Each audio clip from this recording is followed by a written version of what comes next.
طيب مطعم هارت اتاك عامل بوكس جديد شكله جامد جدا مسميه تشاكي بوكس. بص مرسوم عليه اللي هو عروسه تشاكي بقى وشغل الرعب ده، ويقول لك ليتس كرانشي. والبوكس بقى بيتكون من سندوتشين فرايد تشيكن سعرهم 150 جنيه، لو زودت عليهم فرايز هيبقى سعره 175، ولو زودت 25 جنيه كمان هتاخد 2 كولا. فالهيصه دي كده كلها بقى سعرها 200 جنيه. فيلا بينا بقى ايه نطلع السندوتش الجامد بتاعنا. يعني هو بيتكون من العيش اللي هو بيبقى عليه سميد على الوش ده، مع شويه بقى التركي المدخن مع صوص رانش كتير. كنت عايزين ستيبس الحجم بتاعهم كويس، وده كده حجم السندوتش جنب وشه يعتبر مثالي جدا.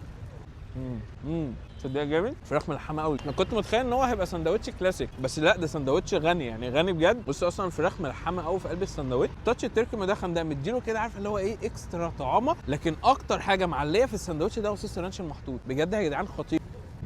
بص بكميه الفرايز كتير الصراحه. الفرايز برده بتقرمش.